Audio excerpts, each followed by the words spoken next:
Hello there. I am here in the basement because the lighting isn't as bad here. Hello, so this is day 7 of me Project 26, and today I did have a plan, but I ended up eating chocolate, which is against the rules. Sorry.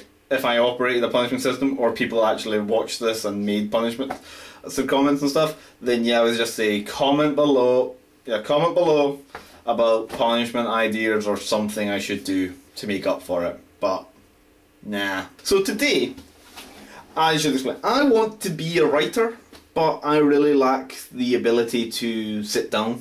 Just one of the reasons why I'm doing this entire project. It make me actually realise, how much time I can actually do things in if I actually do it.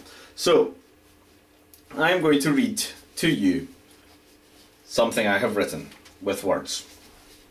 This is a fantasy story, so if you're not into that, you might want to stop. "You're gonna run from me, boy." The words took Argo a bit by surprise, as the low voice of the speaker came from behind him. It was a low, old voice that spoke good Valian, but with a Milton accent. Argo slowly turned his head to look behind him, and a small smile crept to the corner of his lips. "You're running from me, boy?" Malcolm asked once more, now that the young Valian warrior had fully turned to face him.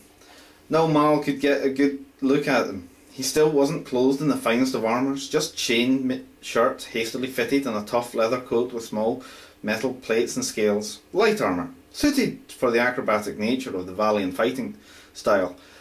It was slightly blood-splattered, and his wooden shield had little bashed and a few remnants of arrows sticking out of it.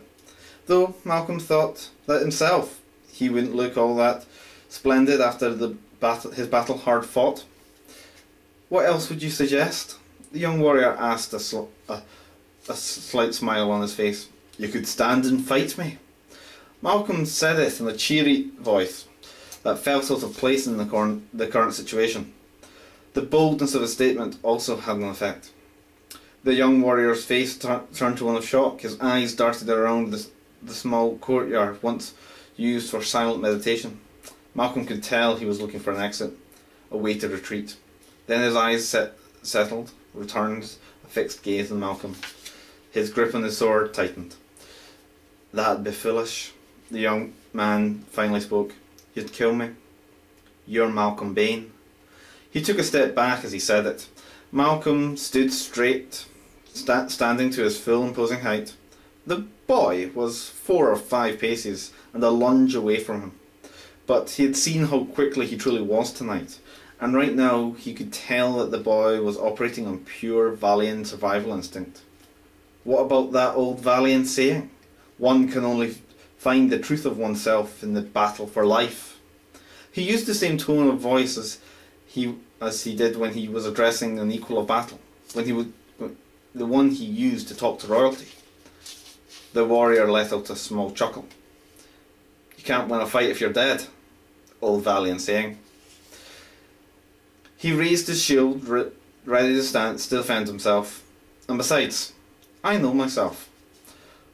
"Well, then you have me at a great disadvantage, where you know me and yourself. I only have knowledge of myself."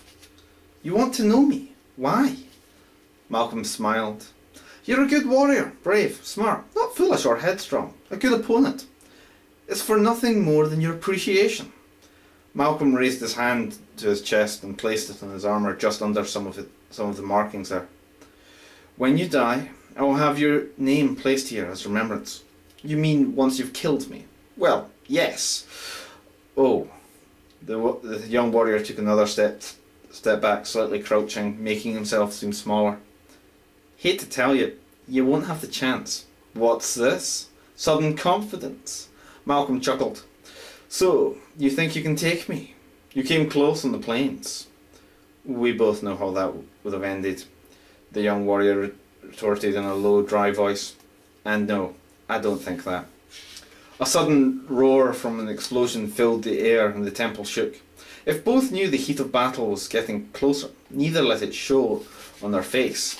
Their eyes locked on each other, reading each other's stance, trying to gauge each other, looking for an opening. The name's Argo. And with that, Malcolm lunged forward, pushing his sword at the boy.